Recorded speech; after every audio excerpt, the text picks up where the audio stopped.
Hello and welcome to the Gameroom, your bi-weekly video game podcast that kind of records whenever it wants to. It's supposed to be bi-weekly. Anywho, I'm Michael McLeod. Joining me as always is Dwight Robinson. Say hello, Dwight. What's going on? Yeah, so we missed you guys last week. That's when I was supposed to be recorded, but hey, life happens. Yep. I was out of town. Dwight's got some crazy bullfighting or something going on. What's going on with you, Dwight? Getting this house ready. Getting the house. I do remember the house situation being kind of hectic. Yours seems more hectic than mine because we didn't replace all the floors and bullshit that you're doing. Yeah. We just kind of moved in, but even still, it was very hectic. Yeah, it can be. In any case, but yeah, definitely. Yeah, I had to move out of my old place prematurely before we could move into this new house. So I had to stash all my stuff. I had to pack it all up as tightly as I could because, I didn't...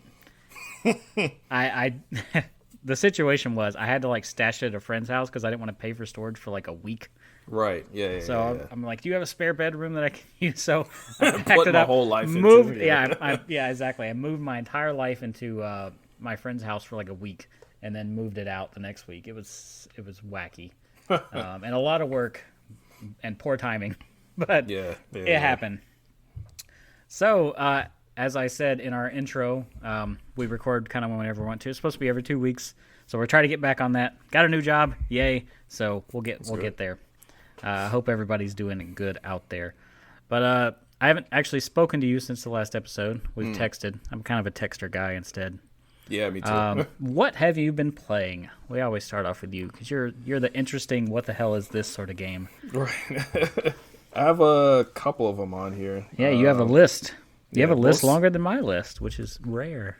Most of these, probably just because they're all free-to-play stuff. I guess I'll get into the stuff I've been playing with my wife then, which is going to be Fall Guys and Among Us. So she's one of those...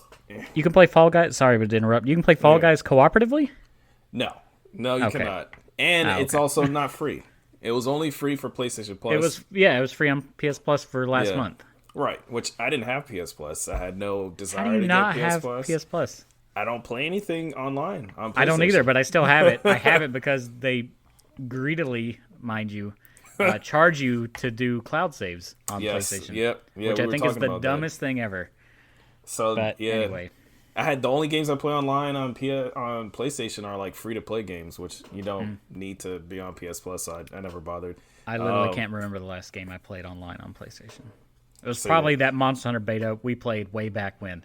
That's how long it has been. Literally the only thing I've ever played online on PlayStation is maybe Call of Duty betas, because they always come out on PlayStation and not Xbox. There you go. For free, which I'm going to play this weekend. I'll have some impressions for that next time. Cool. I missed the alpha. I was like, oh, the alpha's coming out. And then didn't remember again. And then I saw these impressions. I'm like, shit, I forgot to download the alpha, but whatever. So yeah, anyways, so back to Fall Guys. Had no interest in getting it, blah, blah, blah. But my wife was like, hey, you heard of this thing called Fall Guys? I was like, yeah. She's like, all right, let's play that. And I'm like, okay, all right, fine. So your wife's not a gamer, right? But she's heard of it. Not at all. But she's heard of it. Yeah, that's showing how popular it is right now. Yeah, that's usually how she gets into these. Same thing with Among Us, but yeah, she's like, oh, I heard this was good. We should try it. I'm like, well, you can't really play it together, and it's not free on PS Plus anymore. She's like, no, I want to try it. I'm like, all right. So as long as you're gonna play it, fine. So I paid $20 for Fall Guys. Damn. Just to let you guys know, it for free. Just to let you guys know, if you did not get it for free, I would highly recommend not paying $20 for Fall Guys. But yeah, it's definitely a give it away for free type of game. But season 2 starts soon, though. I think it's next week or something. Oh man, they're gonna have a whole bunch of new events. So, and then when I went to get PS Plus, I had to, of course I didn't have it, and I didn't feel like paying $60 for a year. It's $60, but if you, I don't think I've ever paid $60. If you know a guy, which I know a guy named cdkeys.com, and I got it for $25 for a year. Exactly. So. that's what I always do. So that was my connect on that. So I'm actually glad for that, because even though I feel like I wasted my money on Fall Guys, I did get that for a year for $25. So now I can back up all my stuff to when I eventually get a PS5. So You still have to manually do it half the time. Like, mine was supposed to be doing it, but I still lost a bunch of stuff when my damn. Pro shit the bed. So it's like, yeah, if you really care, you should manually do it anyway. You have to like manually transfer your saves to like an external or something like that, right? Well, you can upload it to the cloud. Just make sure it's manually done. Even if you have it scheduled to do it automatically, just don't trust it to do it. God, yeah, I probably have to check that. But so yeah, Fall Guys, it is definitely one of those games that's not for me. I'm not like super competitive, but I am competitive to the point where any kind of randomness is just not fun to me. Like I don't think it's fun. I know You're that's a lot more competitive than I am. That's that much. So. That's one of those things where I guess the average person or the casual gamer is completely fine with. They love random stuff because it's fun and it's wacky. I hate it. Any kind of random shit, it just immediately turns me off. So you're not a Mario Party fan, is what you're trying to tell me? No, not really. And then I mean, it's same thing with like you hear a lot of people complaining about Super Smash Bros. Brawl because you could randomly trip. Yeah. And and the same thing with like items and stuff like that. You'd randomly get a Pokemon that comes out of a Pokeball. You don't know which one. Is just usually in an actual fighting game, there's no random aspect to it. If you're gonna do this is going to happen every single time. Or this move. It's skill at that point. Yeah. It's not luck. Yeah. So Fall Guys is not skill based. No, it is not whatsoever. Skill. I'm not gonna say you don't have to have some skill. Yeah, but it's minimal. I mean, yeah, but the physics. I hate the physics. I know that's part of its fun factor, but I hate it. I hate tripping over every damn thing. I hate when you're just like walking normally, you just trip over nothing and fall. If somebody like walks past you, you trip and you fall. If you jump too high, you trip and you fall. And it's just like, okay, man. If a platform's moving, you trip and you fall. It's like, not called sturdy, guys. I mean, for a reason. Yeah. So that like immediately we played maybe 1 or 2 matches, and then she was also like, yeah, fuck this, I'm not playing this. I'm surprised anymore. She wasn't into it as casual of a sort of thing it is. Yeah, she hated it too, the whole just tripping over everything. Because, I mean, you'll get close to the end, and then there'd be, like, other people there, and then you trip into this ball of crap, and then fall off the side, and then, like, miss, qualifying for the round, and it's just like, yeah, nah. So it wasn't for either of us. But I did get a year PS Plus out of that. Hey, so. That's something, right? It's something. So Among Us, my wife actually likes this game a lot more. I'm also, I mean, it's not I wouldn't say it's a bad game. I think it's a decent game. It's really simple. Oh yeah, definitely. Simple for like. I get the concept. I was looking into it myself, and I downloaded it on the iPad. So yeah, so I mean, it's interesting. It's a little time wasting game. You can jump on there, and the way it does multiplayer is actually pretty well done. It covers a lot of bases. You can get into private matches. You can go to public.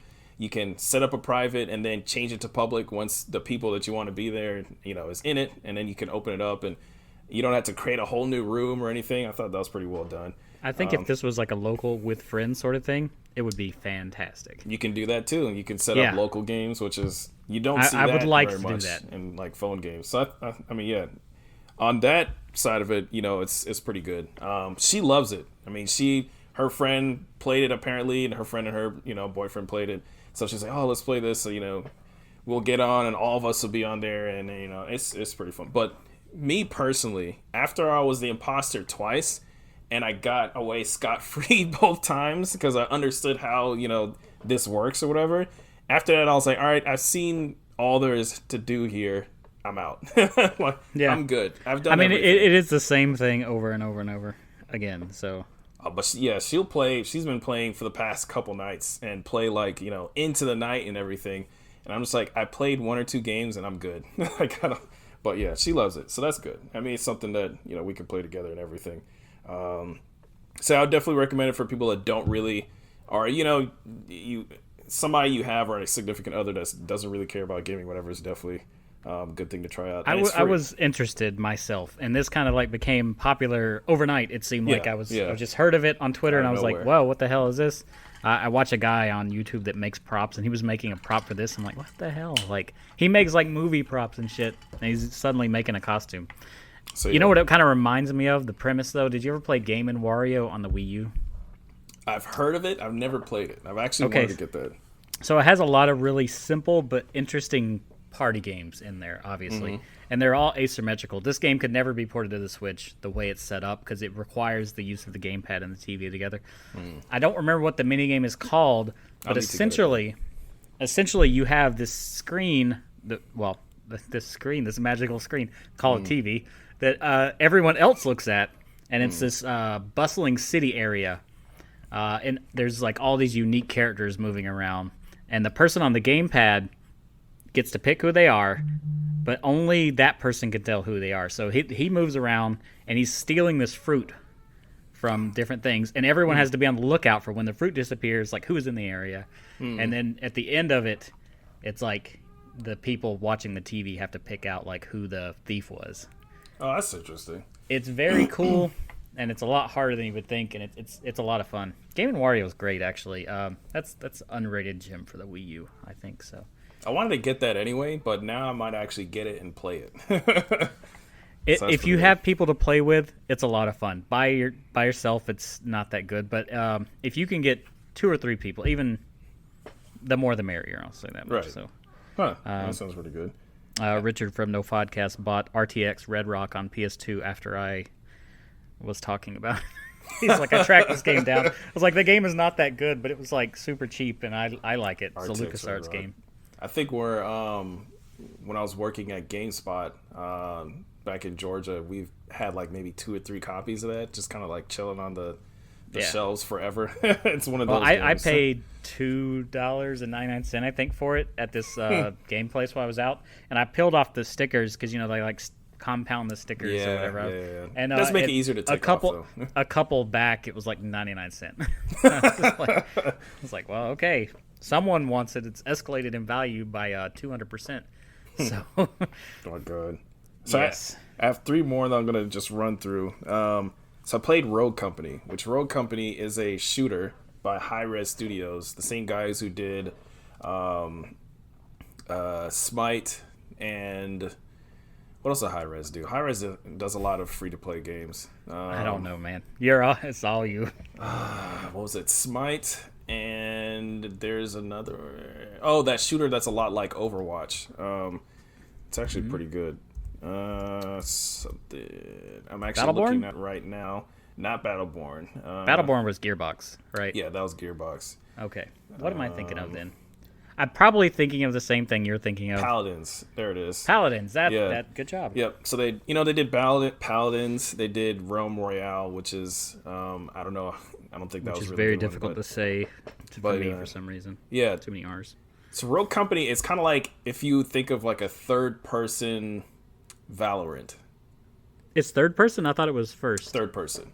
Yeah. Oh, interesting. So it's a third-person Valorant. So it's kind of trying to go for that CS:GO feel.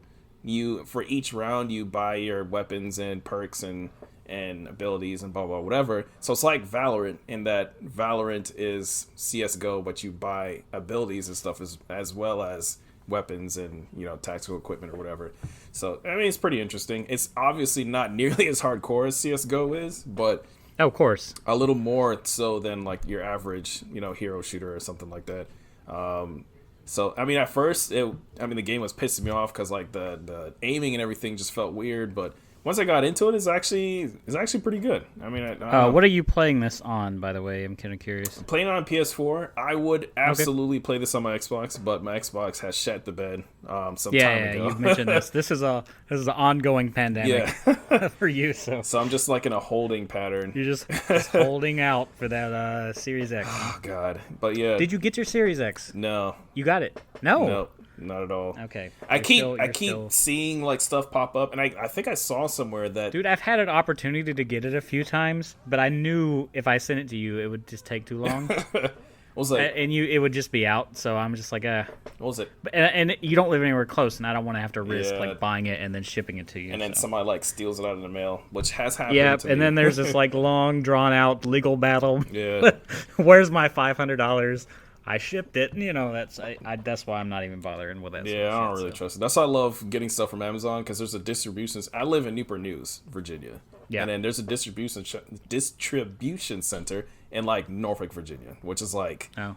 a hop and a skip down the street. So I don't know where ours is, but I know I passed it on the way back home. So like, there's one in Georgia. So, right, yeah. So it's Most of the time, if I order some shit, it comes like immediately that day or next day. Like when I was looking at the Sony X900H and I was going to get that, and there's an option for them to deliver it to the house.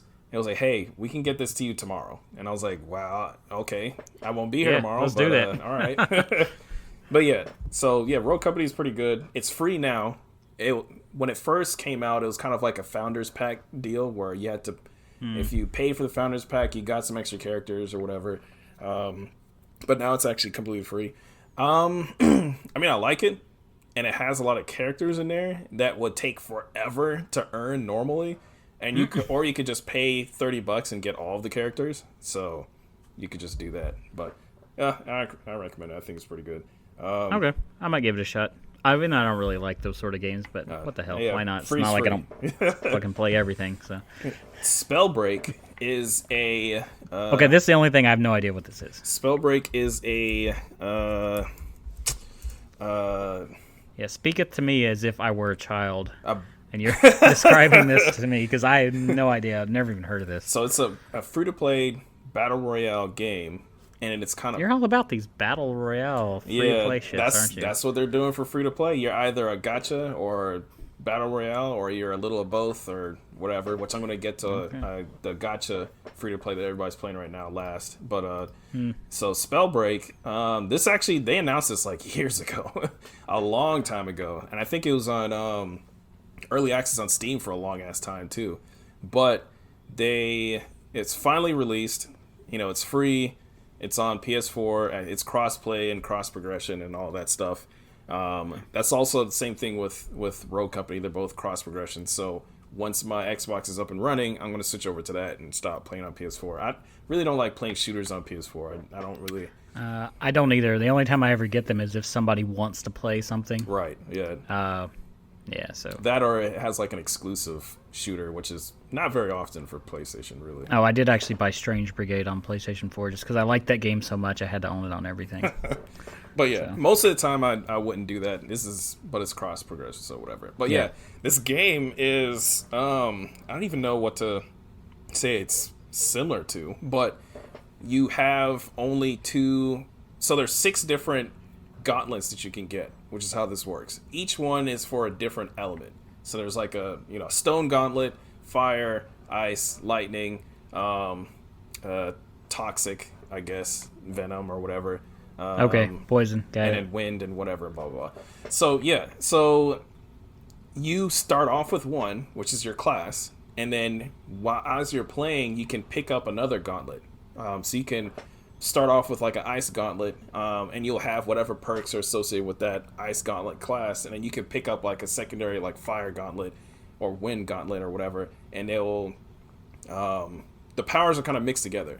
So, you can... Okay. You can... do like a fire wall with your fire gauntlet and then shoot some of your poison stuff for that, and then it'll make it a poison firewall, which kills you super fast, or whatever. It kills you? Or the other person? The other guy. Yeah, the other Okay, guy I super was fast. like, 'Cause that doesn't sound very you're getting burned intuitive at all. The poison, damage over time, whatever. So you can mix and match elemental stuff. So it's really interesting. This sounds like Starlink, how you mix and match the different elemental guns on your ship that they combine and make different things happen. I think I wanted to play Starlink. I never got to, though. I got it on everything because I'm a sucker like that. Well, it's literally, if you go to Dollar General right now, Starlink is $1. Well, everything, not Dollar General, Dollar Tree. Mm-hmm. Dollar Tree, the store where crap. everything's $1. Yeah, they have Starlink there. It's $1. Do they still have all the little toys available, or? No, but you only need one chip. Interesting. Yeah. So yeah, I mean, I definitely recommend this too. It's pretty nice. It's not going to get as much. This is on PlayStation as well? This is on PlayStation. Yep. This is on everything. This is on Switch, PlayStation, Xbox, and PC. And how have I never even heard of this? I'll have to look at this. I think you have, because it showed up. recently, I probably have. Yeah, yes. recently there's been like trailers. The and name stuff, is not grabbing me though, so whatever. I remember when it was first announced. I was like, it was first announced before Battle Royale became like everybody doing it. So it is kind of interesting that it's showing up now. But anyway, so the last one that I played is the one that apparently everybody and their grandma's been playing lately on PS4 anyway, is Genshin Impact. So Genshin Impact, and it's funny because it's like nobody's played a gacha game before. You know, they make so much money all the time, and it's like, you know, a lot of the reviews and stuff that I've seen is, oh my god, this is amazing. You know, you can play the game for free and you roll for loot boxes to get characters. It's like, I've never seen that before. It's like, okay. It's like, have you ever played a phone game before, ever? Yeah, this is like every mobile game ever. And, you know, it's not even like this is exclusive to mobile games. Like, there's different console games that do that too. Not a whole lot, but there's a couple. Especially, you know, my favorite one right now, Caravan Stories. I'm going to plug every single time I get a chance. I was just waiting for it. You missed it one time. Your record is not, it is tarnished, but you know, you're redeeming yourself slowly. But yeah, so this, I mean, I like it. And every time I see anything about it, they always compare it to Breath of the Wild, of course. Of course. You know, I mean, I do the same because that's exactly what it seems to be imitating. Right. I mean, we called it Breath of the Waifu in one of our episode titles. Right. So, I mean, I'm coming from the position where I never played Breath of the Wild. I've obviously seen it. You know, I know about it. I got you. But you'd have to be I don't have any attachment to Breath of the Wild itself, or like really the Zelda series in general. And when I played it, I thought it was okay, but it's just really simple. It's really simple. You just have this It's very simple, yes. You have this little, 3-hit combo, and then you have like 2 attacks other than that. And then people are freaking out that this is like the most amazing game ever. And I'm like, why though? I don't know. It looks really good. The performance being bad, I think, is a major issue that nobody's talking about. And it's really weird that nobody's talking about this. Yeah, I have not played it on PlayStation 4. That's why I'm guessing what you're playing it on. So yeah, I'm playing on a PS4 Pro, and it looks like it's definitely above 1080p. It may be 4K, not sure, but it's definitely over 1080p. And it's 30 frames. That's the cap, and a lot of times it will not hit 30 frames. If anything's happening on the screen, it's not hitting that 30 frames. So like I had it on PC. That's what I downloaded it for. That and iPad. And they give you an option for 30 or 60. Right. I clicked 60, and I swear it wasn't getting anywhere close to 60. Yeah. And I can run Control, I mean, not max, mind you, but I can run Control over 100 frames. Yeah. Like, it should not have a problem getting to 60. I feel like it's very... the game is not very optimized for a lot of the systems, and I think a part of You don't say. I think a part of that is I don't think because so either. MiHoYo, the developer, the Chinese developer that makes this game, they make Honkai Impact for mobile phones, which anybody who plays on the phones will know about that game. I played it a couple times. It's pretty good. I've never even heard of this. Yeah. So Honkai Impact 3rd is their game that they did before this. It's mobile only, same character designs pretty much, but it's more of like a sci-fi action game. You just end up in a little arena, and then you just kill everything that's there, and then you fight the boss, and you go to the next one. So, and it's also a gacha game, of course. Of course. But that's their thing, is mobile games. That's what they do. So they even said, we're putting this on everything, which is, they've never done that before. Except Xbox. Right, except for Xbox. Yeah. And fuck Xbox. And then they didn't really... I don't know. They've had 3 betas, and it's still kind of weird how they didn't really... Even my phone, I have a Pixel 3a, and I'm not getting anywhere close to 30 frames. And I have everything turned down low. Never had this issue before. There's like other... Well, and I don't really play a lot of mobile games anyway. I download them. I didn't download it on the phone, but it ran okay on the iPad. I'd say the iPad and the PC were about the same, to be honest, which is not acceptable. It's crazy. And then nobody's talking about it. And the fact that it's capped at 60 is kind of weird too. You have to... I don't think there's a workaround for it. During the beta test, they added that 60 frame cap, but whatever. Next thing about it that's annoying the hell out of me is you can't change the controls on anything. Can you change it on PC? That was the thing that made me stop. No. That's crazy. That's crazy. That's what made me stop playing it. Because I'm using an Xbox controller, and like in the menus, B is to accept and A is to exit. Yeah. No, that's not a thing. Yeah, that's B is no to sense. attack, which was the dumbest thing ever. I hate that. I hate that. Y is to do something like really. I'm just like, what the fuck is going on with this? So yeah, I was like, not right now. Yeah. Maybe if they update it, but to be real, probably not even. Probably not, because I mean they've had 3 betas. So if they haven't, well, whether or changed not they're going to update it, they're probably not going to do it. But even if they do, I probably won't go back to it. Yeah, I hated that. That was like one of the first things I noticed, and I'm looking around and nobody's talking about that. Like, does nobody else care? No. You can't change it on the phone, PS4, PC apparently. On the phone, you can't. Most mobile games, if you play any like mobile games or at all, you can move around the buttons. So you can move them around on your screen to push kind them of fit where you would hold it normally. You know, you can push them you can't farther in or away from the stuff. You can't do that. You can't change it to a floating joystick, which is what I usually do, so that anywhere you touch on the screen, you can. Yeah, that's your joystick. Like, they don't have that. Like, you guys have done this before. It's some like basic ass shit they don't basic have, which shit is so that they weird. don't have, and it makes no sense to me. And you know, nobody's talking about any of that, which is, and, you know, I think I told you before. I saw something, and I can't even pull up where it is now, but this guy, I think it was Forbes, that put an article up saying how. Oh no, you sent me the article and I didn't even read it, but the headline pissed me off. But continue. Yeah, of course. Yeah, I'm looking at it right now. Genshin Impact feels destined to change the gaming industry. What in the hell are you talking about? What the hell are you talking about? Like, you've got to be kidding me. It's super popular right now, and I feel like most of the reason why it's so popular and people are watching it is because of the whole Breath of the Wild thing.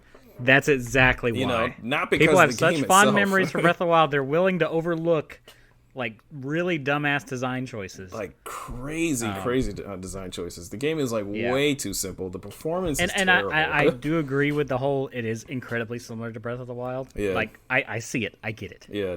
Which, I mean, but it's just like that game is so much better than this game. It's so I do like, you know, the different physics stuff, the fire propagation, being able to blend together the different elemental stuff, the fact that there's individual blades of grass that float around in the wind and you can climb everywhere. Yeah, that's all well and good, but I mean, honestly, I don't see why. You know, I mean, the world is mostly empty. It's just like a bunch of like treasure boxes around. There really isn't a whole lot there. And that elemental, you know, everything working together and you can switch your characters. I do like how you have 4 characters you can switch between. I do like the fact that you can change characters. That is kind of nice. Yeah, right on the spot. I like that. I do like that a lot. Yeah. I'm not saying it didn't, you know, innovate something. Yeah. I mean, it's a good game. I don't want to say it's not a good game, but I don't think that this is I'm going to say it's right now. I'm going to say it's not a good game. It needs work. It definitely needs work. It's an acceptable game that if you're going to play something like that, just play Breath of the Wild instead. Don't play something that's trying to be it. Yeah. So, I feel you though. But I think my Zelda clone for this season is going to be Immortals Phoenix Rising instead. So what'd you I guess what do you have for games played? Well, I was out of town all week. Well, actually, the past 3 weeks, hence the late episode. Right. I didn't even bring the mic with me. I was expected to get back within 2 weeks in order to record an episode. However, they're like, no, we got to have you stay because reasons and such. Right. So, we talked about it a couple weeks ago. Left 4 Dead 2 had a fan-made, I guess it was like a fan-made DLC pack added on. And yes. Yeah, they added it in as like a real thing. So that's called Left 4 Dead 2: The Last Stand, and it has a little mini campaign with it. Typically, the acts are, you know, you've never played Left 4 Dead, correct? Or have you? I have both of them. I have the that's right. The first one on PC, and I have we were talking. Alejandro hadn't had it. That's right. I had the first and second one on Xbox. Okay, so these, you know, the acts are typically broken up, I think, into 4 or 5 sections where usually. You know, you play a bit, you get to the safe room. The Last Stand is only 2 sections. Huh. So it's actually much shorter, which worked for me because, you know, I'm not really sitting there trying to stress over some stuff. Yeah. It was $1.99 on Steam. Right. I think it's free update if you had the game already. I didn't. Gotcha. So not a big deal. They had another add-on that was only like 2 sections as well. I can't remember what it was called. Yeah, that one actually was a while ago, and that one did come out on the Xbox version. This one only came out for PC, Right. to my knowledge at least. So Yeah, I think so. it was just more Left 4 Dead. I can't say it was good or bad, but if you like Left 4 Dead, you'll enjoy this. They did. Here's the thing: I know they added new weapons, but it's been so long since I've played Left 4 Dead 2. I couldn't tell you. Like, obviously, this like Spaz 12 and the assault rifle; those are like staple weapons. Mm-hmm. But I picked up a gun. It was like almost like a Gatling gun that like once it ran out of ammo, that was it. I don't remember that being in there. I don't. But either, I couldn't really. say for sure. I couldn't say for sure. I haven't played. But I had it, and it was just mowing down the zombies. I completely just destroyed a tank by myself. It was fantastic. But Left 4 Dead is also one of those games where I liked it a lot. I thought it was pretty cool. But then once you play through the whole campaign, it's just like, all right. Yeah. I've seen everything. You really need... I wouldn't say you really need, but I feel the game benefits, obviously, a lot. I mean, 4 is in the title. If you have people to play with, right. It's a much better game than if you're playing by yourself. I accidentally picked Lewis instead of Bill on accident. I got their names screwed up. I don't really have anything against Lewis, but I like Bill a lot better. So I may have to go through and play through it again as Bill, just because. I did talk about last week I brought my Switch with me along with the PC. I talked about last week the Super Mario 3D All-Stars collection and how I wasn't really super keen on most of it. Right. I think Mario 64 is great. Good job. Sunshine has problems, and Galaxy has problems too. So I just play those on what they came out on. I mean, they won't be in HD, but they'll play better. But I did take Super Mario Odyssey with me, which I didn't realize somehow my save file got deleted. That's not good. And it also reset me. It did that on a lot of games actually. So I was looking at it, and I'm just like, okay. I started it up, it didn't do it, and when I went back to the screen, it's like played for a little while, and I was like, I've played this game a lot. Like, more than a little while. Like, damn, hours and hours. Because I beat the hell out of that game. But playing that, it's reaffirming. If you haven't played Super Mario Odyssey yet, and you like Mario games, 3D Mario games, go back to that after playing 3D All-Stars, and you're like, wow, we have come a long way. It's so much better. So much smoother. Everything just works. It runs at 60 also, doesn't it? It runs super smooth. The camera moves great. It's just like, wow. Damn. So I've actually been consistently playing that. My Switch got a little bit of use. Of course, Animal Crossing as well. That whole Halloween stuff is out. I've been going nuts with that. Every day, I typically would put about 30 minutes in Animal Crossing. Every day now is about an hour to hour and a half because I'm decorating my island for Halloween. Yeah. I'm a big decorator in real life as well. My whole house is decked out in Halloween stuff. So. Yeah, that's more my wife's thing. I don't usually. Oh, I love it, dude. Christmas, I go bananas. Yeah, the game room gets its own tree, and it's weird because I actually don't let my wife decorate because it's weird. I'll wait till she goes and then she'll come home and it'll just be done. It's like Christmas threw up all over the house. Yeah, we're definitely the opposites of that. She gets all that stuff up, and of course the wreath is on the damn door until like March and all that shit. But yeah, I could care less. I'm good at putting it up, and I'm good at taking it down on time. In fact, I put my stuff up pretty early, just because it's like it's so much effort. Yeah. To put up, it's like I want to enjoy it. My wife likes to try to put up decorations outside. I am the selfish type, I guess. I'm just like, why? I can't see it. I don't live outside. You know, the only thing I'm gonna see is if I'm driving home. Like when I pull in, okay, cool. There's a couple lights. I care about the inside. Right. So, like, there's a tree in the living room. The game room tree is like 12 foot tall. It's decked out and stuff. I'll have to post some photos on our Twitter page. It's at Gameroom Pod. Follow us on Twitter if you listen to this episode. So. Definitely. But yeah, where was I at? Christmas. Okay, back on the PC train. I had been playing Control on PC. I'm having issues. It's weird. It's like sometimes I'll crank up the graphics and it'll be like amazingly gorgeous and running smoothly. The next time I'm playing it, I'll be like, oh, this is a little wacky here, and I'll like readjust it. It seems like I'm in the graphics settings like every time I'm playing this game. Yeah, I don't miss that. I'm pretty sure I'm gonna end up replaying this on next gen. Yeah, but I do want to finish it. I did buy it on PC, and it does run well, even with everything turned up. It's just that it wildly over the frame rate's all over the place sometimes. Did you get the regular PC or did you get like the duper edition? No, I got the fancy whatever it's called edition. What's it I called? think it's called the Ultimate Edition or something like that. Is it Ultimate? I feel like it had a name. Not remastered. That's Anyway, I got that one. So I am gonna play through it. I'm enjoying it. Uncontrollable. That would have been a good name, but that's not what it is. No, yeah. See, they should listen to us, even though we didn't say that by the time they put it out. So yeah, played that for a little while. It's Control. It's fine. If you like third-person shooters with a very confusing story, there you go. I definitely want to play that. Yeah, I'm all in. Also, I was really in the mood for a JRPG, and I didn't have anything with me. So I noticed on one of the sites, whether it would be Fanatical or Green Man Gaming or one of those, East 8, Lacrimosa of Dana was on there for the PC, and I had it for the Switch. That is not the version to get. Do not get that game on Switch. It runs fine, but it is really, really, really bad with the aliasing. I think I played a demo for this on PS4 when it came out. On PS4, it's fine. I actually had planned to buy it on PS4 after I played the Switch version for a little while.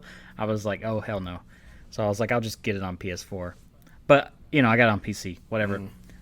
When I say this game looks way better than it does than I've ever seen it before, it looks incredible on the computer. Right. It looks way better than the PS4 version. Yeah.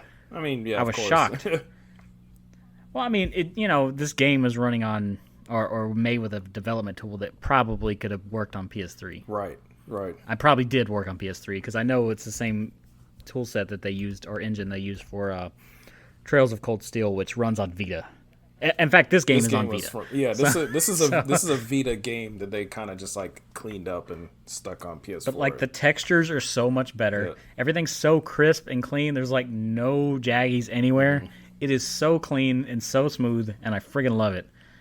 I'm going to continue with this probably. Now that I'm back home, it's going to be a little harder for me to get back into playing PC games, though, because since I have stuff here. Right, yeah, other things. I can actually touch, so. But yeah, Ease 8, action RPG from Falcom. You should definitely give it a shot if you like those sort of things. And lastly, I didn't put on this list, surprise edition. Okay. Mafia. Oh, the definitive edition. I got that in, and I ended up purchasing it. It was a GameFly rental, but I just bought it. I haven't played the original at all. At all? Like, not even the original version? Not at all. I played the Mafia 3, I think that was a demo or something, and that's the most I played of any Mafia game. Like, wow. Yep. Okay. So I beat Mafia 2 on 360. I beat Mafia 3 and all the DLC on Xbox One. I got the Mafia 2 remaster. It was a remaster. Definitive edition. It's just called Definitive. the Definitive edition. I got that on PS4 when they posted it for free on accident. Really? And I it was free like the day it went up for like a little while, and I was like, click, and I got it, and I busted my ass all the way through it. So I beat that entire game for free. I will rebuy it for Xbox just to have everything on the same sort of ecosystem, but it's got to be cheap because whatever, I've already beaten it. This version of it though, it needs a next gen upgrade because it's fine. But you could definitely tell it's like, they're pushing this thing. Yeah. They're definitely pushing it. There's a couple of games that's been coming out lately that it seems like it's kind of struggling on current gen stuff, like the Avengers game. And I'm playing it on Xbox One X. Yeah. And even still, like, it looks really good, but sometimes you'll be driving along and then you'll see, like, the shadows of, like, the railing on the side of the road, and they'll be, like, hella pixely, and it's like, okay. I know they don't look like this on like a high-end computer, so. But so far, it seems to run fine and play fine. This is kind of like a very story-driven, mission-based Grand Theft Auto clone. But you don't have to go find the missions. Okay. You know, they kind of just set you up in chapters. You start off a chapter, and then you kind of just put into it. See, I'm fine with a game like that. That actually sounds very interesting to me. I think you would enjoy it. It's a little jank, but that's a relic of its time. Yeah. Not so much a bad game design. One thing they did add, and they didn't really add much outside of improving the visuals, there was a lot of like unnecessary driving in this game, and the driving is not good, but on purpose. It's not bad because of the design. It's bad because these are like 1930s cars, right. and they just control like shit just because they do. So there's a lot of times where you'll have to drive somebody somewhere, and it's just like, oh my god, and it takes like forever to get across town. They have like an auto skip option where you can just turn it on if the drive is unnecessary and there's no plot, like they're not talking or anything. You could just skip to the location. I'm like, oh, thank you. So it's something they had on the original PS2 version just to show you, hey, look how cool it is. You could drive across the city. Yep. But now they're like, okay, yeah, you don't really need to do this anymore. So that's interesting. Yeah, even though I say it needs a next gen upgrade, it still looks very good. Right. It still plays very good. I'm enjoying it, and I'm probably going to get all the way through it. It's weird. It's like I don't really like Grand Theft Auto. Yeah, I love Sleeping Dogs. I love Sleeping Dogs. That's still my favorite open world game, I would say today. It's my favorite Grand Theft Auto-esque game, but I actually like all the Mafia games as well. And it's weird to think that I don't like Grand Theft Auto, but I've beaten every Mafia game. And I know that a lot of people have complaints about 2 and 3. They get very repetitive. They do. I'm not gonna lie. You have the same sort of situation with like Assassin's Creed, or the same, I guess, argument could be made about most things. But if you enjoy the repetition, if it's something that's enjoyable too, the story is pushing you. Well, I mean, if the story is kind of pushing you through, it's like, oh, Banjo-Kazooie is nothing but a collectathon. It's like, yeah, but the collecting is part of the game. Like that's the goal. Yeah. If you don't like collecting things, then maybe this isn't the game for you. So, kind of the same thing with Mafia. If you don't like this loop of go to a place, shoot the guy, drive around, go to the place, shoot the guy, drive around, then yeah. But it's told very well. I can't tell if they re-recorded everybody or not. I think they did, because if they didn't, the audio's fantastic. Or they may have gotten like the original masters or something, and maybe they did. I'm not sure. Yeah, I don't know either. But that's been it for me. Not really. I actually been playing a lot more stuff, but nothing seriously. I did pop in that God Hand I got, and I got my ass whooped pretty hard. Yeah. I love that game. But I'm going to continue with it, though. I liked what I played. It was so much cheese. Have you played it before?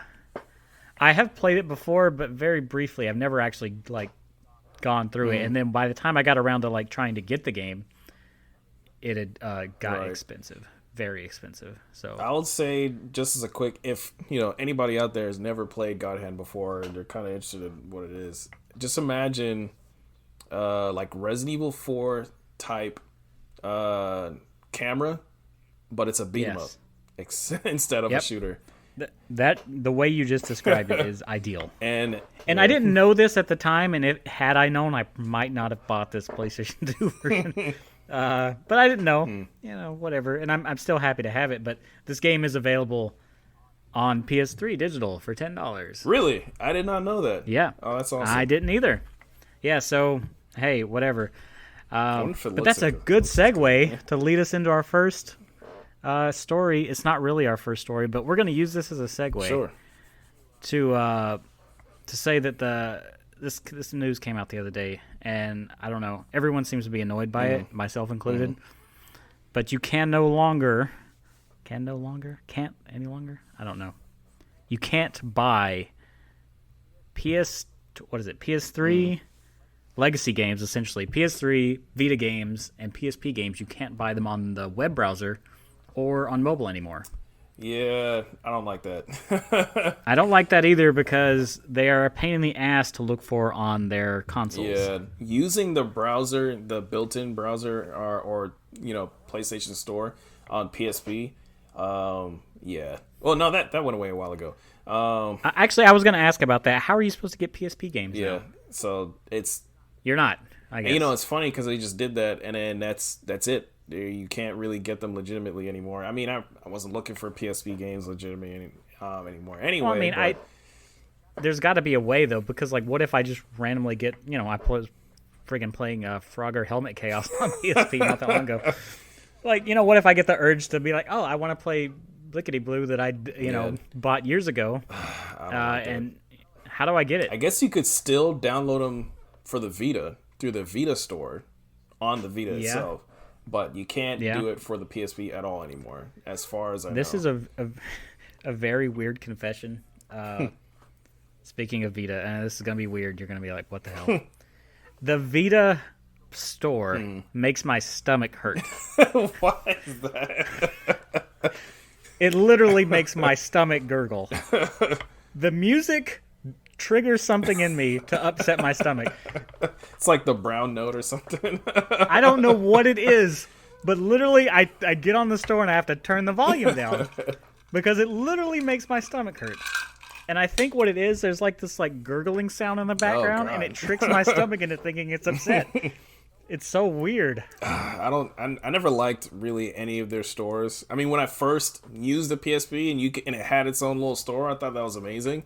But yeah, I mean, I don't like any of them. But we've moved on since then. Honestly, I don't like any PlayStation store. I don't even like the damn PS4 store. I hate the PlayStation PS4 store. I feel like once it gets working, is fine. But half the time I click on the thing and it's just like, oh my! It takes forever to load. That blank space is what I was referring to. It just thinks about it. Once it's there, it's fine. Also, I hate it. I don't know if you ever go down to deals and then go to all game deals. You ever do that? I think so. What does it give you? If you go that, it gives you avatars and fucking wallpapers. I'm like, I don't care about those. Yeah. That's not what it said. I didn't look for avatars. I'm looking for all game deals. So you have to search every little box individually. It's a pain in the ass. And then when you said once you get in there, it works. Not for me. Anytime I'll get in there, I'm like, all right, I want to buy this. Cool. I'll add it to the cart, and then it's just like it's chugging. And then I was like, all right, let me go to the cart and pay for this. It's chugging. And then if you try to go to the PlayStation store while you're in a game, let's say you're in a game and you're like, all right, cool, I want to buy this map pack. And it's done. Oh my God. Trying to load that from there is just... It's too much. That's too much. I hate it so much. I know we're probably going to get a lot of listeners being like, oh, it never does this for me. Well, it does it for me on certain things. Oddly enough, my PS4 Slim runs the UI in the store way better than my Pro does. My Pro struggles. Yeah. I don't know. My Pro struggles with everything. Like even loading if I put a new game in the Pro, and because I have everything sorted into folders, PS4 games, remasters, yada yada. Yeah.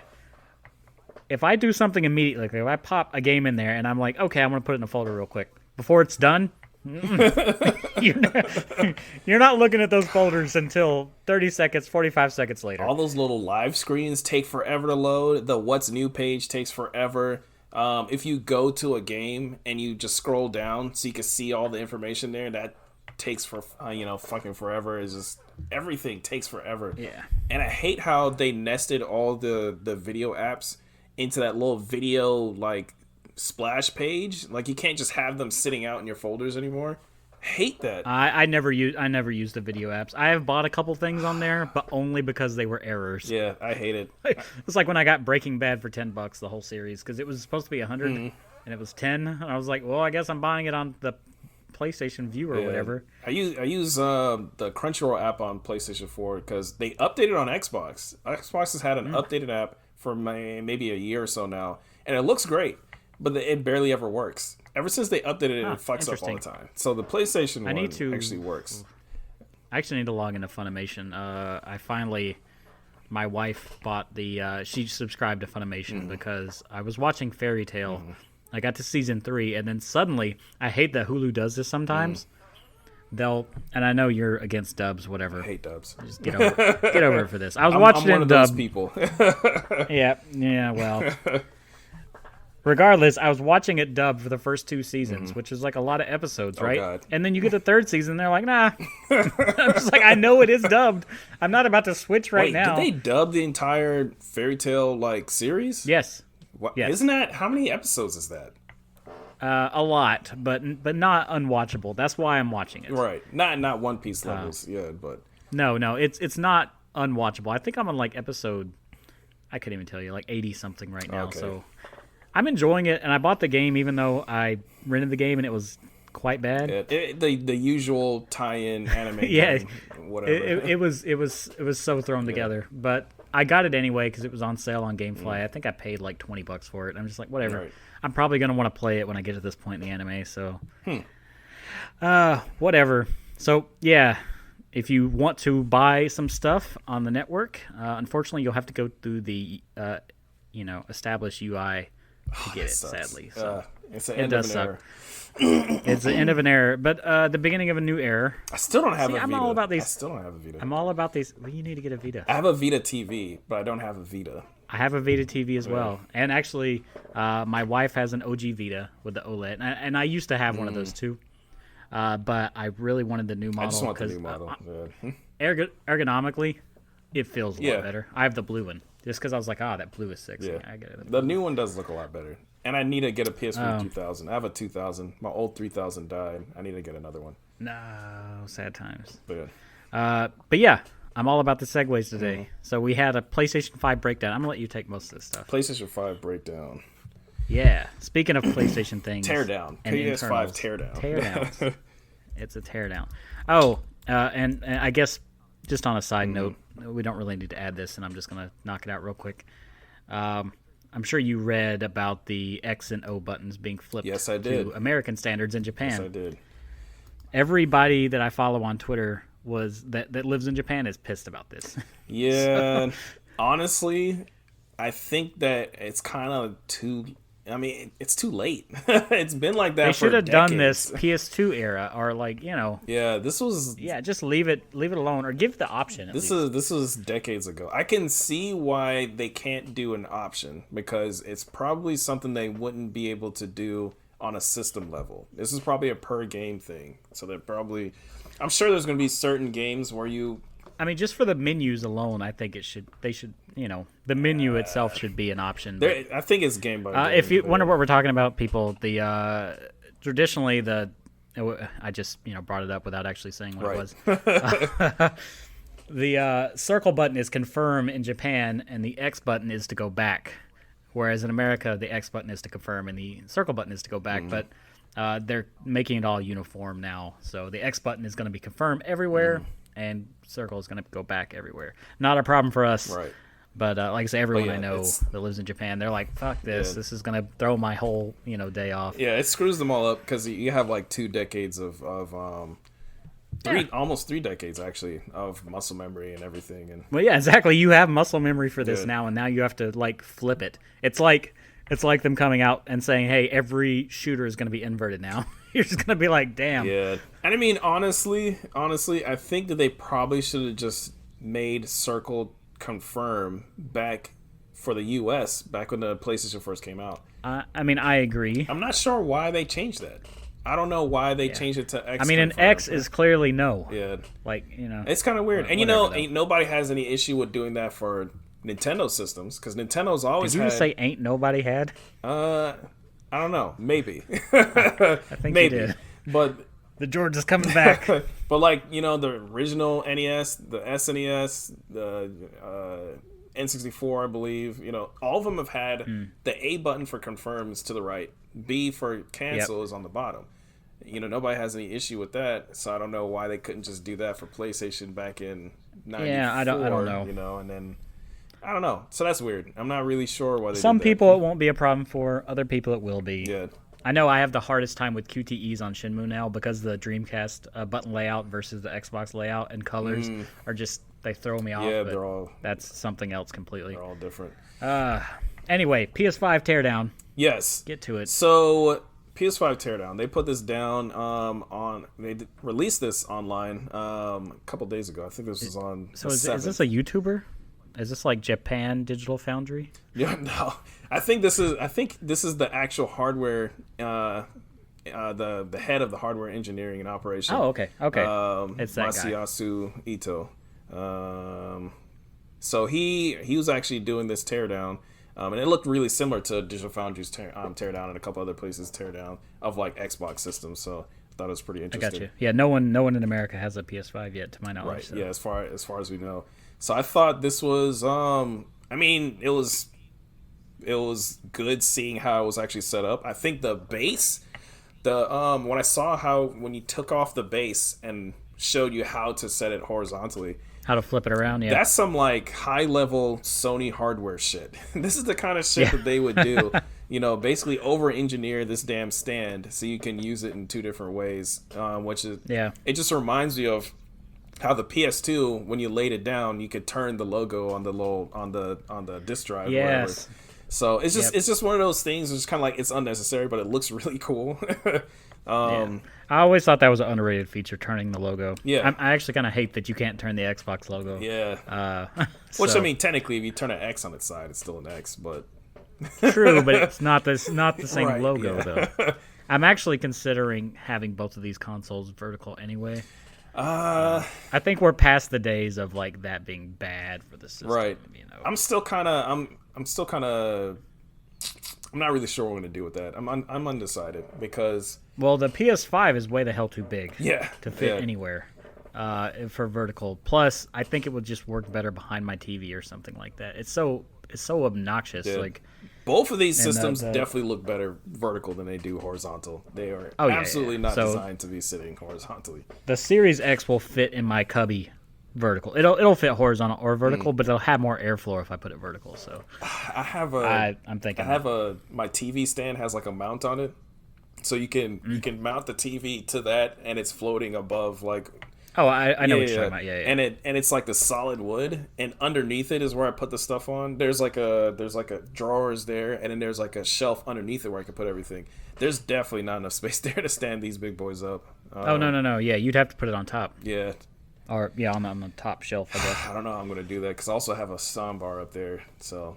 You could mount the soundbar under the television.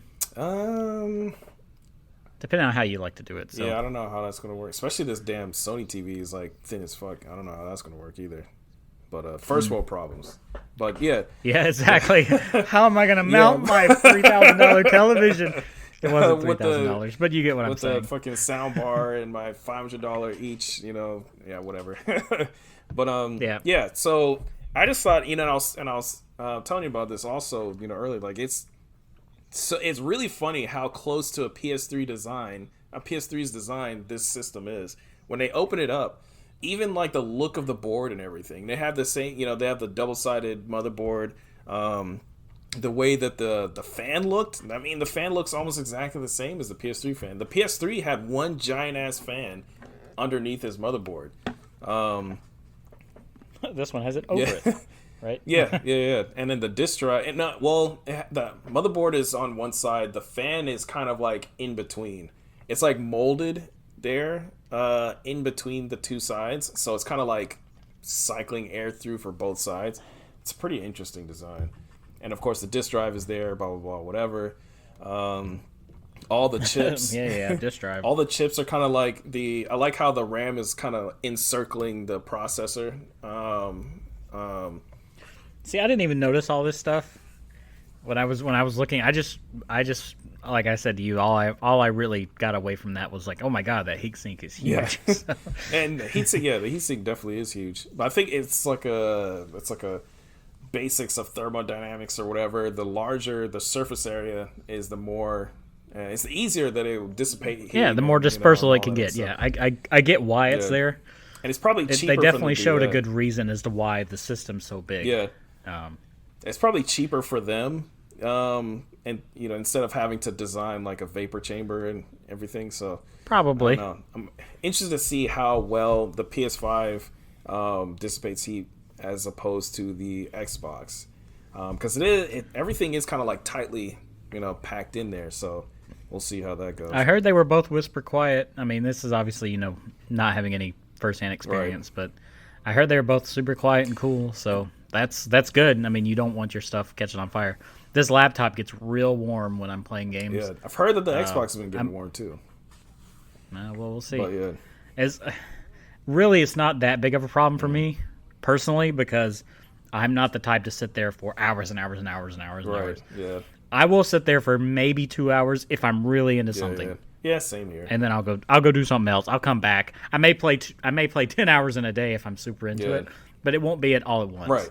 It'll be 2 hour chunks here and there. So I'm the same way. I'll play for a little bit and switch off and watch some anime, and then play for a little more. Maybe switch off to the PS4 I just or get something. burnt out. I don't want to get burnt out. So, But yeah. Also, another big takeaway is those side panels. Yes. Yeah. They came off so easy, and I'm like, oh god, thank you. That probably means we'll get some sort of like. I'm hoping at least they'll manufacture some alternate panels to go on the There's side. a lot of talk about that. I'm sure they probably would. If not, they should be super easy to paint. That's all I'm saying. So, and I'm hoping there's no like hidden little tabs in there that Well, I don't think there is. It looked like it. I don't think there is either. I mean, a PS4, they're actually pretty good with most of their like construction. Like a PS4 Pro is so easy to clean out with that top like cookie layer. I guess you can just pop it right off. So. Oh, that reminds me. Those little vacuum holes or dust collecting holes or whatever. That's kind of interesting. Like, do they really? All the dust really collects there? I kind of when he pointed that out, he's like, "Oh yeah, these two little holes are the dust collectors, and then you can just vacuum it out the dust from here." And I was like, "Holy shit, does that actually work? That's interesting." Time will tell. I paid off both of mine. I mentioned these in a text the other day. So both yeah, systems, guys, when the new systems come out, we're gonna have reviews on both of them, or at least I will. Yeah, you will. So, I don't know how the fuck I'm gonna get a hold of a damn Xbox now. I hope you can get. I hope you can get at least one. I'm gonna try to drag someone on that maybe has both. I know at least one other person's gonna get both. So I'm gonna try to drag his ass on there, and we can talk about it. So, but yeah, let's move on from there. It's kind of late, right? But I mean, not kind of late. It's 6 o'clock, but kind of late news for everyone else. But it was 3 weeks ago we last recorded a thing. Microsoft buying Bethesda was a real big deal. Yes, very huge deal. Massive deal, actually. So, so much so that my boss, that does not know anything about video games, he kind of does, not really. He came up to me asking me if he should buy Microsoft stock. So, and I was just like, if you want to, I guess. I don't know if this is going to make a huge difference in a short-term effect. Right, yeah. Especially since they've already announced it. It has the potential. Yeah. If you had it from before and then they announced it, there you go. You'd be rolling in it. Yeah, absolutely. But this is going to make for some really interesting future sort of things. I know they're more about, hey, however you play it. So no worries. I'm sure Elder Scrolls will probably end up being on PlayStation and everything else. I can't see them just like they always are. Exclusive. I can't see them making stuff exclusive. I could see them maybe if they wanted to play hardball, maybe making timed exclusives. I think they absolutely should make some time exclusives because you know what? I think they should as well. And I had the same conversation with a friend of mine, Doe, and he was, we were both saying if the roles were reversed, if Sony bought Bethesda. Oh no, they would straight up make them exclusive. That shit would not appear on anything else. Elder Scrolls 6 would not come out. Exactly. Nobody else is getting fucking Elder Scrolls, Or if they did, they'd make that, at least a year. It'd be like the gimped ass version of it with like no, all the extra content. Spider-Man's only going to be in the PlayStation later. Elder Scrolls, by the way. He's not coming to the fucking Xbox Elder Scrolls. It's just some petty level shit like that. And there's going to be like one class you wouldn't be able to get only on PlayStation. It's just some bullshit like that. It's funny how, people are trying to, they're wondering, oh, well, I don't know what Xbox is going to do. Maybe they'll have timed exclusives, maybe they'll just make it so that they will all show up on Game Pass and maybe they'll. I mean, they will. All their first-party stuff shows up on Game Pass. And besides that, it's, business as usual, which I think that they should definitely go with time exclusives. At the very least, they should definitely do time exclusives. Because Sony would absolutely do exclusive, it. And really, the Game Pass model works out. I like that they're putting out, and I'm sure they'll probably roll with this, they're putting out like the base level version stuff on Game Pass. Yeah. But they have like tiered versions to try to encourage you if you're really into this, go buy and get all the extra maps and characters. Yeah. Blah blah blah. Flight Simulator was like that. I mean, you had barely any planes in the base version, but you could buy a deluxe version with a bunch of planes. So, Doom Eternal is already on Game Pass, And which I is nuts to me. want to play it super bad, but my Xbox. So I was playing it today actually. So I actually downloaded it because I have the disc, and I was playing on Xbox One S not that long ago. I think we talked about this, and I was just like, damn, I actually really like this game. So I actually downloaded it on the X in here just so I don't have to pop the disc in. And I was playing it today. I was like, that's a fucking good game. Yeah, I love 2016, well so I'm definitely waiting for that. I think 2016 is better still. I kind of in some aspects. I haven't played in some aspects. I haven't played the new one, so I'll reserve judgment. I'm curious. Yeah, we got to talk about the new one when you get to it. So we'll save that for another time. But yeah, Microsoft buying Bethesda, that was some crazy shit. Definitely some big boy moves, which they needed. They definitely least. needed that. Other Microsoft news: Steve and Alex. I guess those are your two Minecraft main characters. Steve. There's like Enderman and some other one. Zombie, is that the other skin? Yeah, Zombie. Minecraft Steve, Minecraft Alex, I guess. Enderman and Zombie. Thing. Yes, yeah. They're all coming to Smash Brothers as the new fighter, which is long rumored. Yep.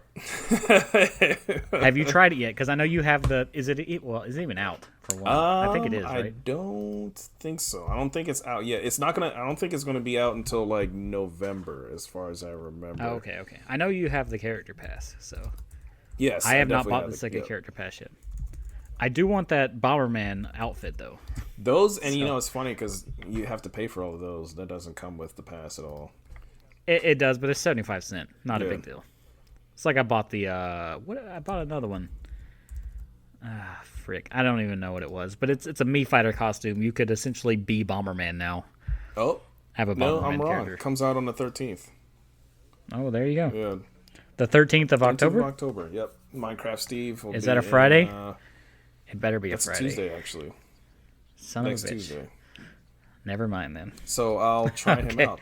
But yeah, you got to try him out. I have my reaction to this is pretty much the same as there's a fighting game YouTuber that I watch all the time, Maximilian Dude, and I have the same reaction he has. It's just like I could care less about Minecraft, but I do think that this is good for Super Smash Brothers because it's a very unique character. They're definitely doing something new and different. They had to change up a lot of stuff to even get them to work in the game. They had to update all the levels to make sure that they could actually put blocks everywhere, blah, blah, blah. His, just I guess delving more into the fighting game side of this, his jumps are super short, so he can't even like jump onto the platforms, which every other character can.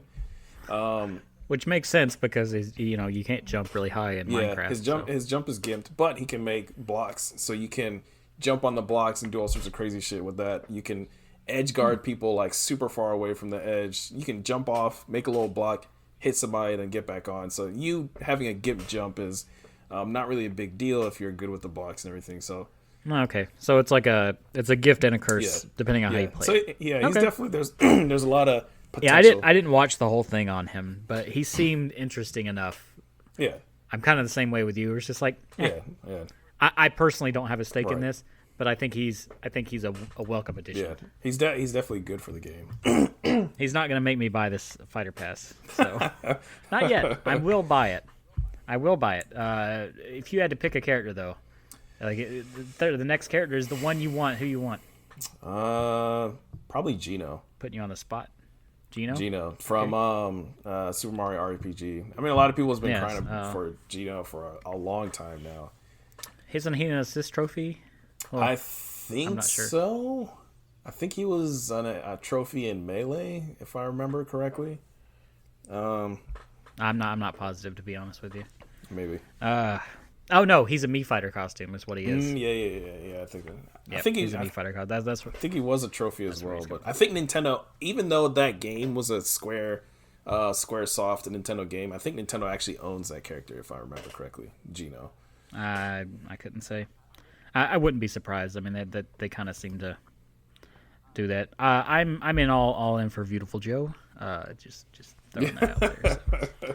Beautiful Joe needs to happen, or you knowing me, always Ryo Hazuki from Shenmue is always a possibility as well. That'd be interesting.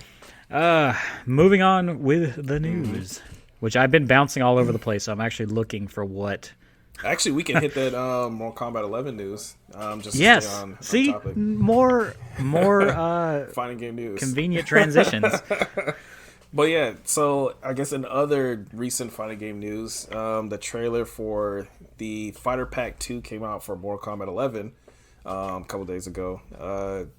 Fighter Pack 2, the game's been out for a while. It's only on Fighter Pack 2.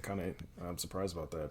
So I wonder if we're getting 6 new characters total. For so far, it I looks think like 6 characters came out to start off with, right? Yeah, it was a lot of, and then I think there's only 3 characters this time, and a lot of people kind of mentioned that was kind of weird, but we did also get that Aftermath DLC, which had 3 characters. Yeah. So I'm guessing I had RoboCop and some other people that I didn't pay attention to. Yeah, that's on sale right now. I actually thought about downloading it because I enjoyed Mortal Kombat 11. I thought it was all right. I liked it a lot. And, a lot of people kind of complain that they changed the design for a lot of characters, but I actually love the design of a lot of these characters because they look more, they have more of a realistic look to them, and not just like realistic as in like the graphics are great, but they actually have. But they have like great, actually. But realistic proportions. They look like real people. They're doing.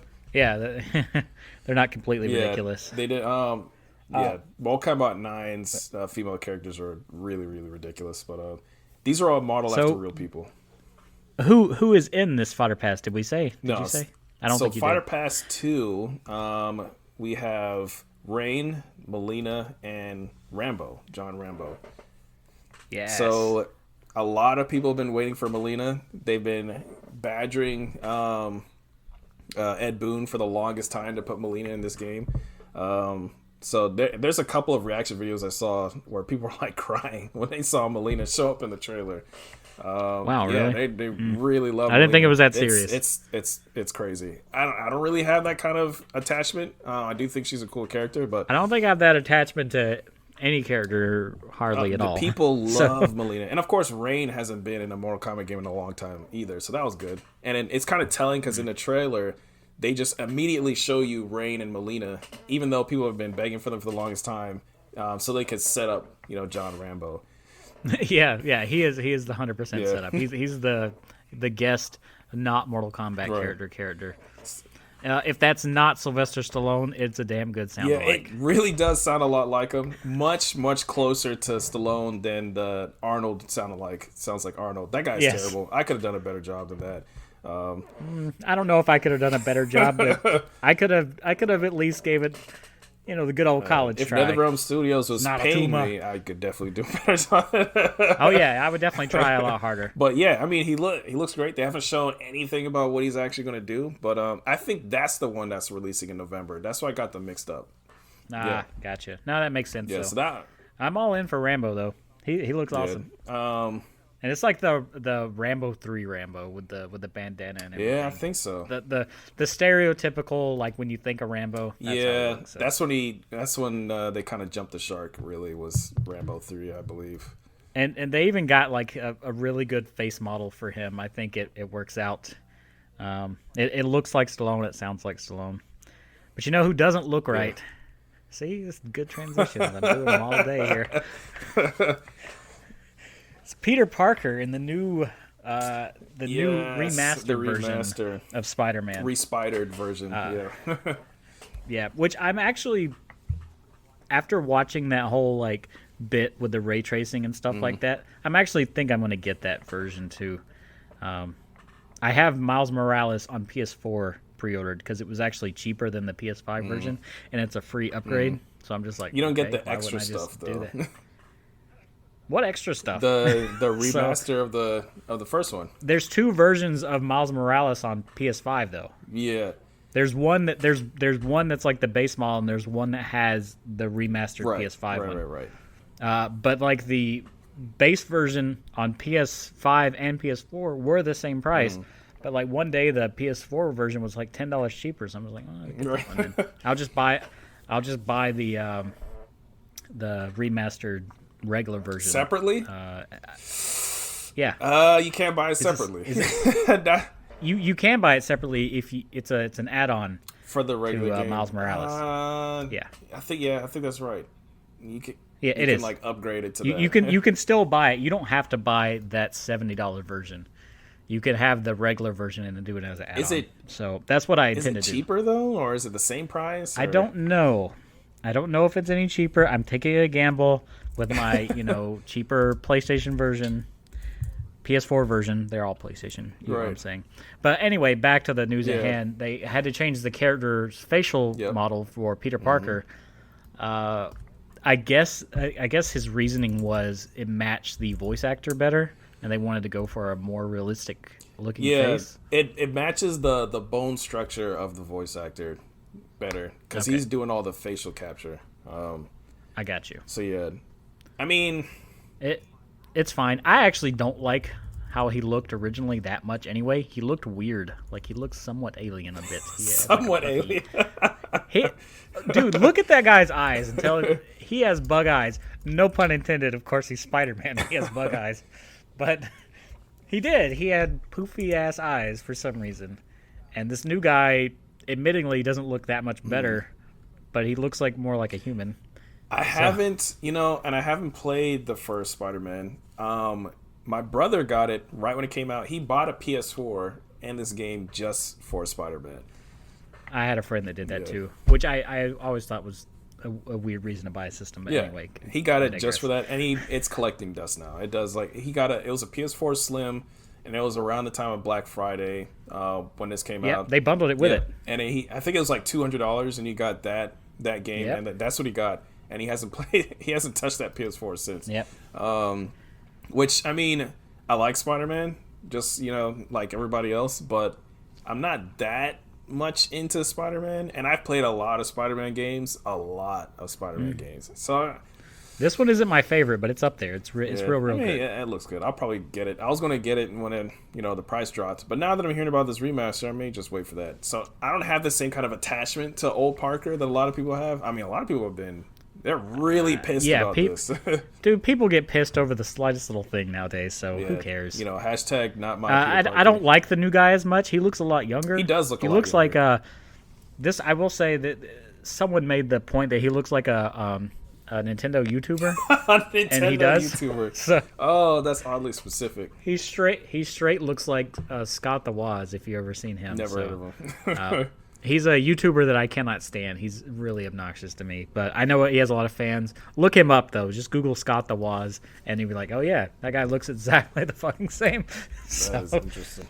I'm actually doing that. WOZ. Right Yeah, WOZ, Scott WOZ. But that's who he looks like. now. Yeah, he And, does. He has the same chin. And I'm just, yep.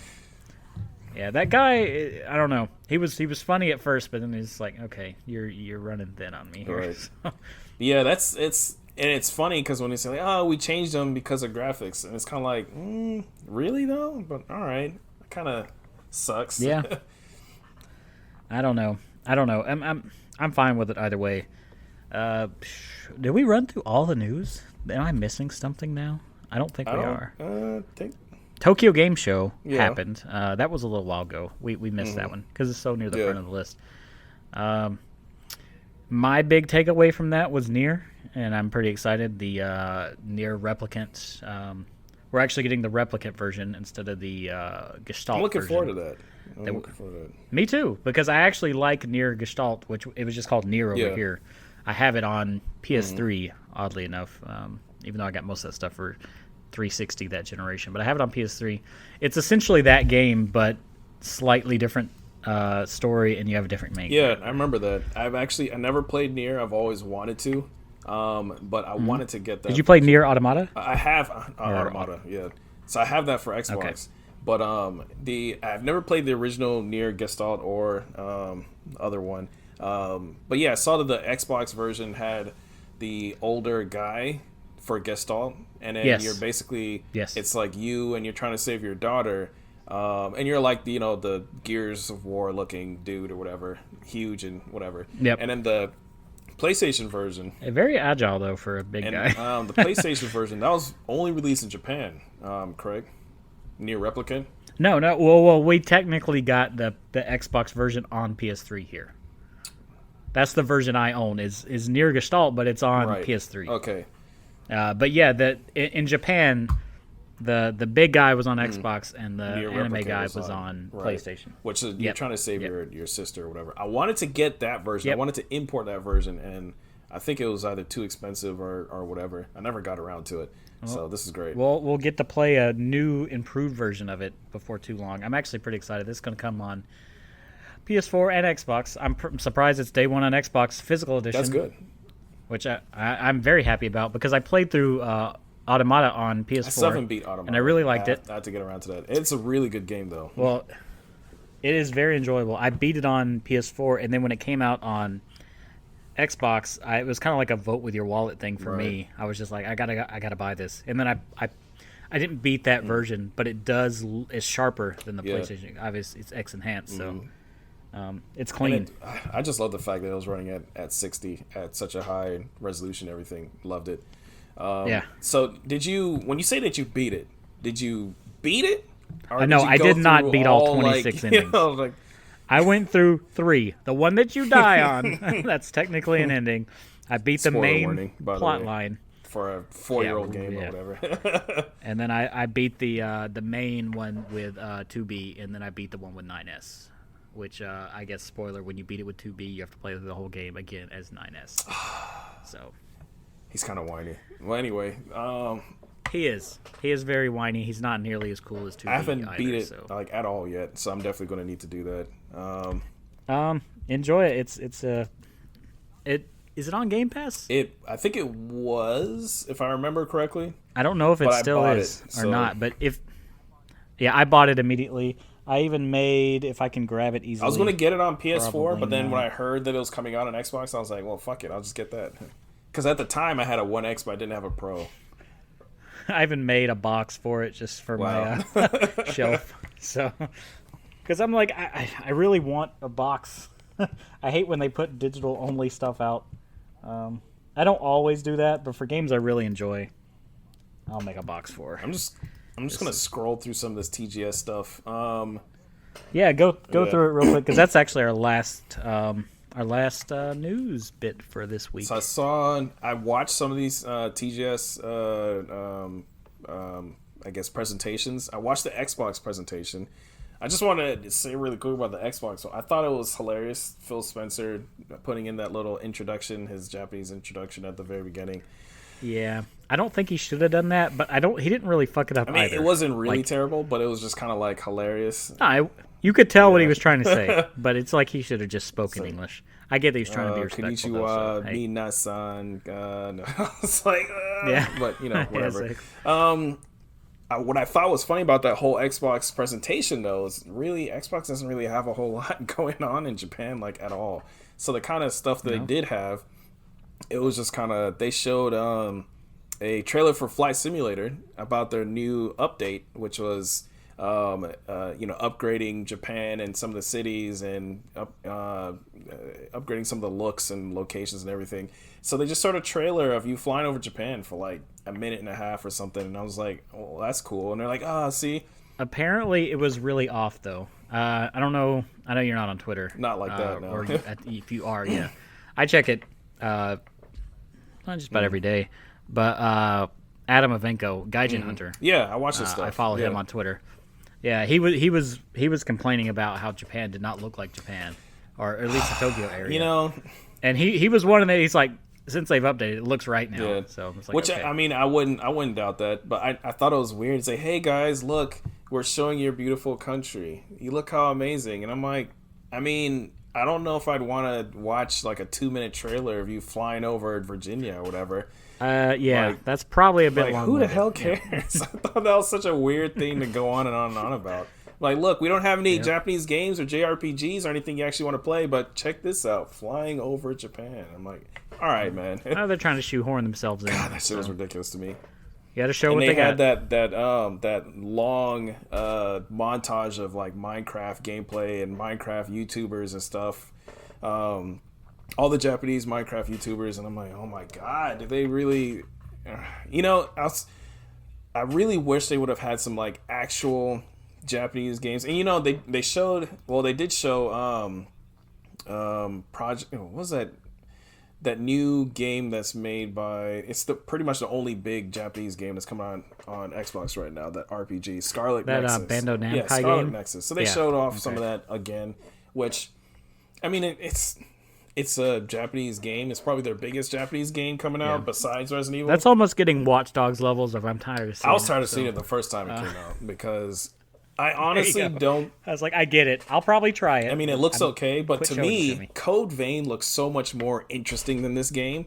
And, you know, it's just like this game just does not look interesting. It looks like a basic. Code Vein did not look interesting or play interesting to me. It's like when this I looks tried like it, a basic 3-hit combo action game where every once in a while you stand back and press a button to throw something.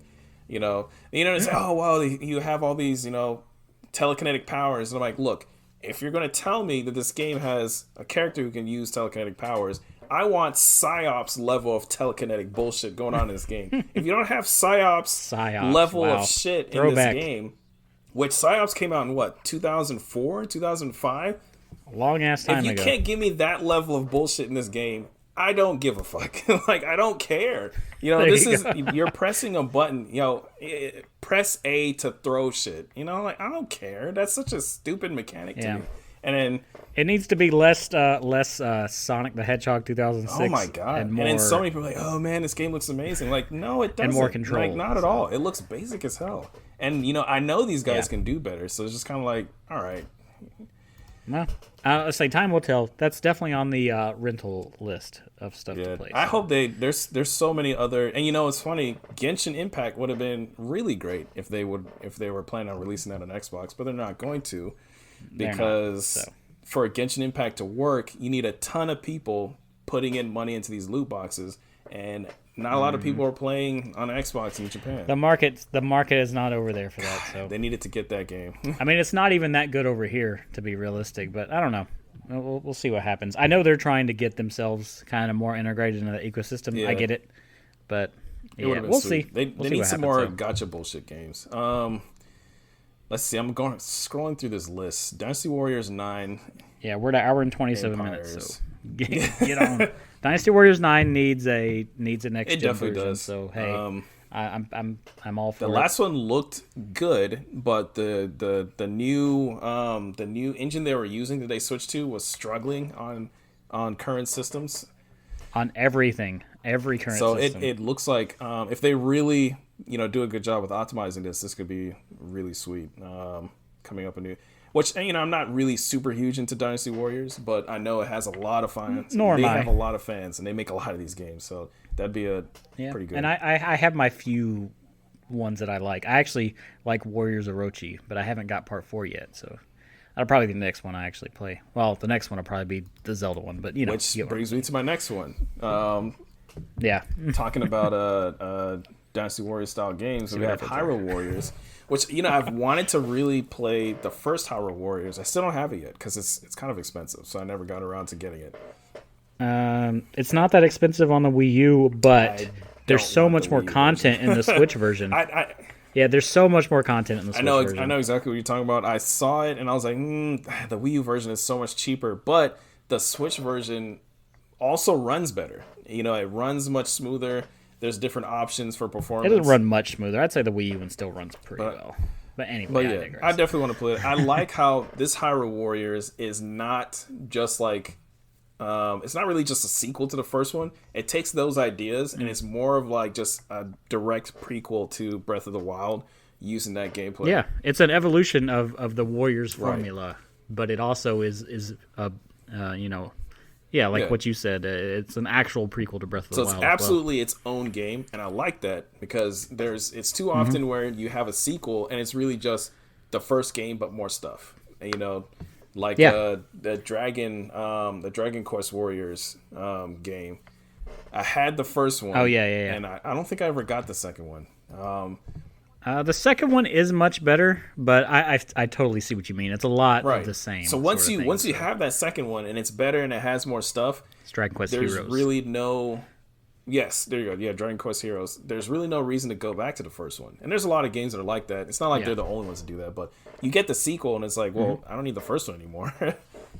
Yep, This absolutely. one they're different enough so that that won't really happen, which I like. I like that a lot. So what else we? I mean, there's really just a lot of old trailers that we've already seen stuff about. Resident Evil Village. Yeah, there wasn't anything that was just like, oh my god, TGS, they dropped the not bomb. necessarily. I think Near was the big thing for me, but yeah, well, if Near was the big thing, one thing that I actually did like and I thought was pretty interesting, but it's not a big game at all, was something they showed a trailer of. It was Anno Mutationem. I think I'm saying it right. I don't know. If you Anno Mutationem, that's what it is. So this is supposed to be coming out in December, and it is a Japanese indie game. No, it's a Chinese indie game. I'm looking at the name now. It's definitely Chinese. This looks really interesting. They showed this a little while ago, but this new trailer looked really good. So all the characters are 2D characters, and then they're moving around in a 3D world, and they're moving around in a way when you're walking towards the camera. It's not like the usual 2D sideways, character look. They're actually walking towards the camera and walking around and like in 3D space and everything. And it's kind of like a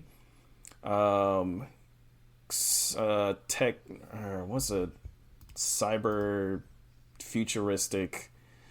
The real word for this is like cyberpunk. Yes, it's a Japanese cyberpunk style looking world and everything. Okay. And it looks really interesting. The actual combat looks really good.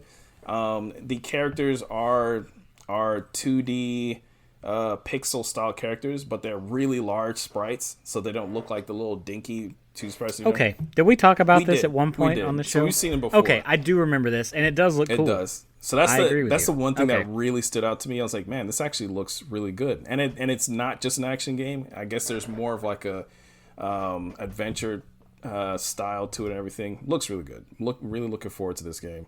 That's pretty much the only thing that stood out to me for like the all of TGS, really. I mean, we won't have that much longer to wait for that, so hey, rock and roll. Stuff, though, that's the end of news. Or at least the news for this week. Stuff that you won't have to wait too much longer on. This is the stuff that's coming out that I care about. I made the list, so hey, whatever. If there's something that you wanted to add, it's too late now.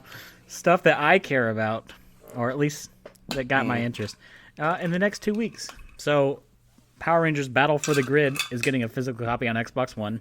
It already has a physical copy on physical copy on Switch and PS4.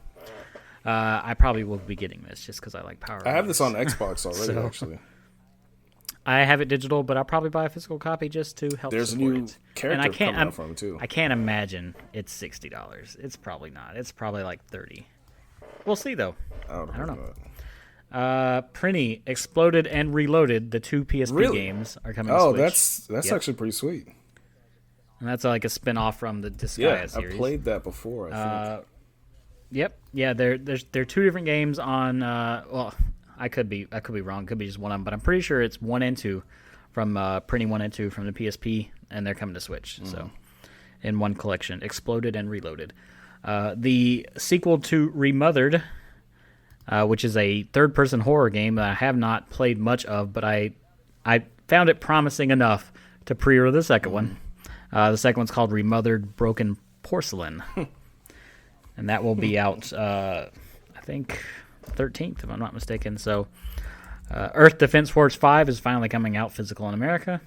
Yay! I like Earth Defense Force, even though it does get a bit repetitive. Played them a bunch of times, and I don't think I've ever bought one, though. Yeah. They gave away a bunch of them free on Xbox at one point. So I have like 4 of them on Xbox, but I only own like 1 of them physical. So, The Persistence, which was a PlayStation VR game, is coming out on Switch and Xbox, not VR versions, obviously. And I think it's coming out again on PS4, but you could buy it already. And The Legend of Zelda: Cadence of Hyrule, Crypt of the Necrodancer, I think that's the full title, is coming out physical on Switch, which that's been out for like 2 years now, for a while. Yeah. Something like that. It is enjoyable if you like Zelda. It's a 2D top-down rhythm-based adventure game. Yeah. Crypt of the Necrodancer is like a spin-off version of just that. If any listeners are not really super familiar with it, this is definitely a Crypt of the Necrodancer game, just with Legend of Zelda trappings and stuff. The main difference, though, in the first Crypt of the Necrodancer, I wish we had an acronym for that, because that's hard to say repeatedly. What am I saying here, though? The first one, you have to move to the rhythm of the music. Excuse me. And you're supposed to in the second one. You can turn that off, though, and play it like a more traditional sort of Zelda game. I did not know that. Yeah. It makes the game, because I don't know. I don't know if you could tell by the musical intros I'll be putting in, but I am not that musically inclined. So the beat, I don't have it. So or the rhythm. I enjoyed it a lot more once I realized, hey, I can turn this off. Thank God. To interject really quick, that Battle the Grid is $30, and that's what I expected. $40 if you get the Ranger edition with all the extra stuff. So I'm probably gonna, because GameFly, I have an opening. I'm probably gonna GameFly it, and then it'll come in, and then I'll be able to buy it for $20. So I'll probably just do that. I do love me some Power Rangers, and that is a good fighting game. Yeah, it is. I like it a lot.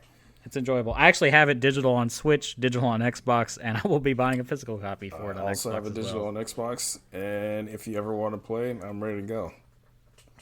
I'm sure you're going to whip my ass pretty good, because I'm not that good at fighting games. So, we played Smash Brothers one time, but that's and you beat me at that because I just wanted to see Min Min. Little did I know I had coronavirus at the time.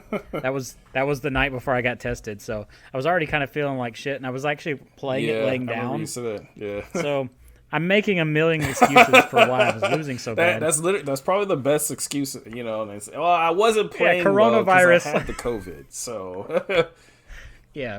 So I'm making excuses. You were really good, though, so you'll probably still beat me. I will put up a better fight next time, though, I promise. Yeah, so I have been, I guess, housekeeping. I've been re-recording our episodes. You got any housekeeping, by the way, where I get into the little final spiel? No, go ahead. Okay. Are you going to be on next episode? Did we discuss? You said you may not be on next episode. I'm going to be moving into my new house. Maybe on the 23rd if the flooring is done. If not, I don't know. All right. Well, everybody wish Dwight the best of luck. I know I will be. So I've been re-recording the lost episodes in a very archaic way, but I'm getting them done. I'm getting them uploaded to SoundCloud. Since I got this new job, I have a little more time. I'm dedicated to getting us on iTunes. Please let us in. 'Cause I've already paid. I've already paid for it and everything. So very soon. Look for us on iTunes, hopefully. Thank heaven. So, as always, you can look us up on Twitter as you want to send us any sort of questions or anything like that. Not that we're popular enough for anyone to listen to this and send questions, but hey, you never know. The Twitter is Gameroom Pod, or at Gameroom Pod. Our email address is escapevideogames@gmail.com. And that's it. The whole episode's over. Yep, it's over. I've been Michael McLeod, always joined by Dwight Robinson, and let's set for next week. Yep. Next week, I don't want to announce who I'm going to have yet, in case he flakes on me. I don't think he will. We'll just keep it a surprise. He seems like a pretty reliable guy, and he has his own podcast. So yeah, next week, look forward to a big surprise with a special guest that will hopefully help boost our popularity a little bit. Because we're probably not going to boost his. So.